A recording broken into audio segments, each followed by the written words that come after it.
What's up, Hobby Maniacs? Rob Bear here today with a look at the new Tau Infiltration Cadre. It's the Burning Dawn campaign side of the War of Damocles. Of course, the Shadow Force Solak is the other side of the Spectacular Splash campaign release. But before we get to the unboxing and review of this, I want to remind you to stay in the trenches, subscribe to this YouTube channel, check out the blog, spikybitsblog.com, and head on over to thelongwar.net. That's the home of the Battle Reports for exclusive content and early access videos. Become a veteran of the Long War today.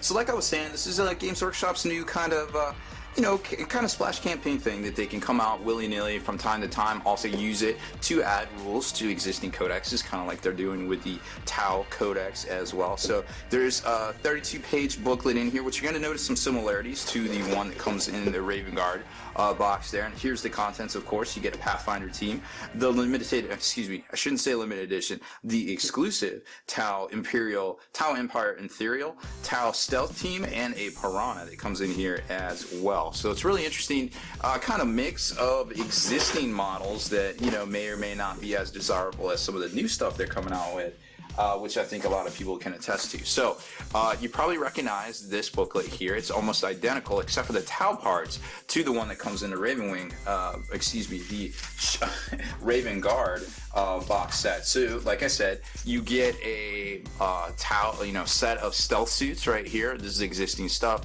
Now these are redone from the metal ones that were a little bit smaller, kind of back in the day there. And you get the Pathfinder squad as well. Now these were redone only a few years ago, I believe, and they come with a couple of different drone options. All this stuff. We've done unboxings of all this stuff before in the past here on the Spiky Bits channel as well.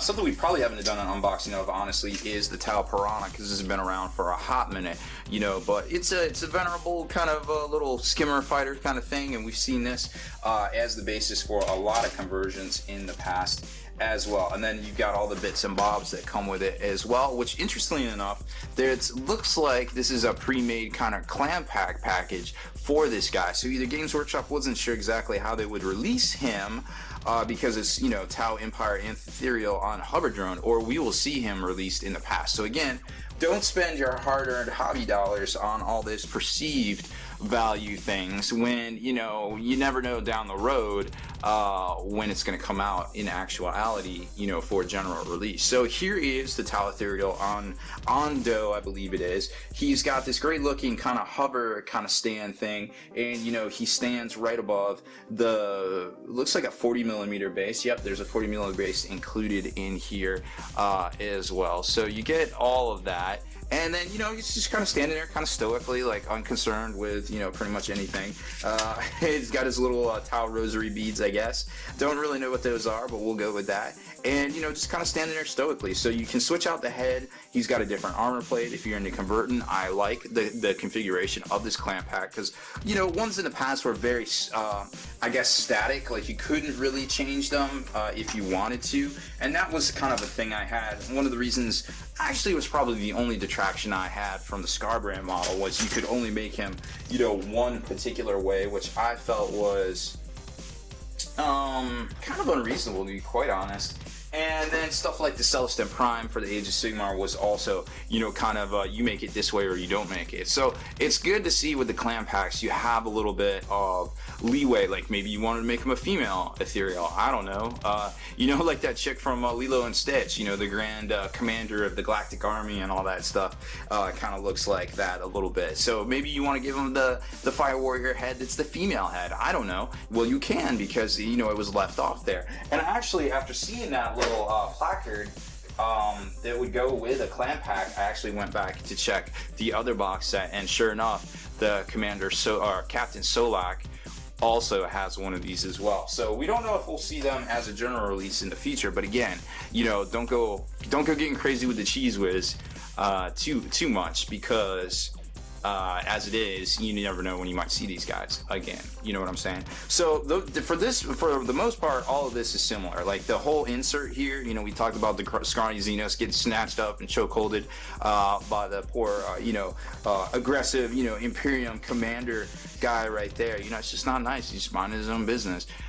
So all of that is the same. And then you get to the back here where the Tau rules are. And to be quite honest, I like what they're doing with all of this, splash expansions and things like that. But in the long run, this material really isn't that new, to be honest. I was kind of reading through it and I was like, man, the Raven Guard rules are so much better than these Tau ones.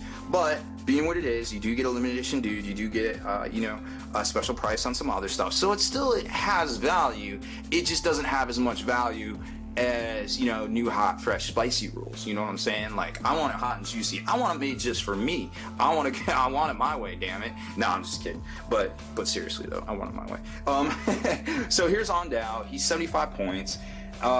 He's kind of cool. I mean, he gets to kind of do some saucy stuff, I suppose. Okay, so you can declare that you're going to use the Exemplar of the Selfless Cause. It's a warlord trait. If he's using this ability at the start of one of your movement phases, all friendly units with the Tau Empire faction that have gone aground are no longer considered gone aground and can move, shoot, and charge normally this turn. Yeah, so that's really good for Tau. So we'll say that's spicy. Failure is not an option. All models with the Tau Empire faction within 12 inches do use his leadership, which is 10, for morale tests as well as fear, pinning, and regrouping tests. However, if he's removed as a casualty that uses victory points, your opponent gains 1 additional victory point. So he's technically worth 2 victory points when it comes to adding things up at the end. Has the standard invocation of the elements kind of thing, which you'll see in the formation at the back of the book. Depending on how you want to do it, you might get some freebies. And let me tell you what, running into a wall of Tau with a storm of fire is no es bueno. You do not want any of that, trust me. So there's some really cool combos you can do here, and then you start to get to the other data sheets here, which honestly are underwhelming, to be quite honest. They have supporting fire, Body Knife Ritual. I mean, it's cool that they can regroup, using the, the heroic morale, but I mean, it's just not spicy. They get all the normal stuff that they could take, like the upgrades and things, but yo, where's the spice? Give me the spice. Pathfinder team as well. The Tireless Hunter, the piranha that comes with it, just talks about detaching drones. There's no spice here. Where's the spice? Infiltration Cadre Burning Dawn. So here's the formation that I was talking about. Once per game, when using the Invocation of the Element special rule, he can invoke up to 2 elemental powers instead of just 1. So you could combo that. It could do some work. It could do some heavy lifting, kind of depending on where you're at in the game, kind of what your battle plan is designed for, I feel like. I'm not sure if it's worth taking all this stuff, though, however.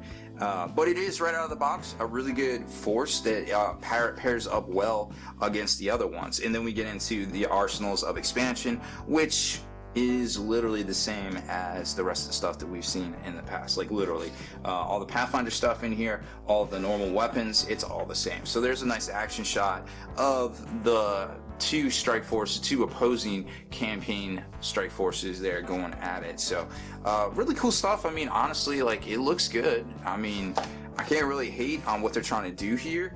I think it's a step in the right direction as far as, basically splash releases.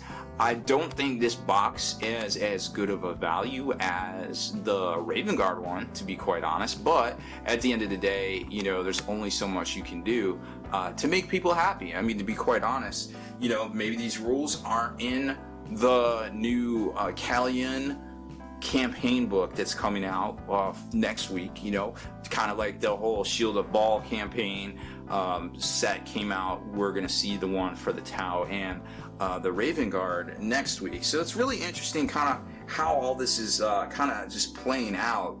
One side seems a little powerful than the other. We don't really know what's going on, but I'm ready. I'm more than willing to roll with it, because I think overall these splash releases are a really good thing for the hobby. If they have an off week or they have only a 2-week kind of release period between things that they want to put out, I feel like Games Workshop can really fit in a few things. And then after you put out so many supplemental rules, then you need to reissue the codex. And it's not that you're making a new product that devalues the product, the existing codexes that people might have.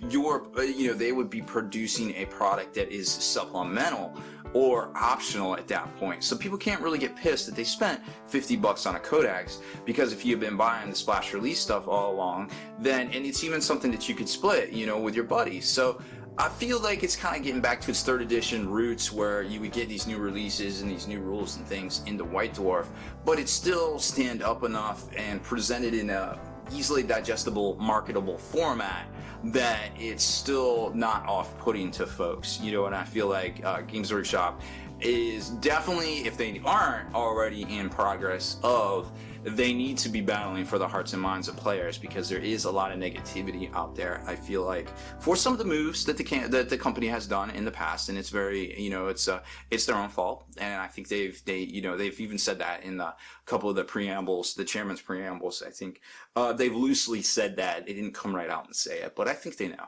So that's it for this one. Thank you for watching my review and unboxing of the new Burning Down campaign box for Warhammer 40k.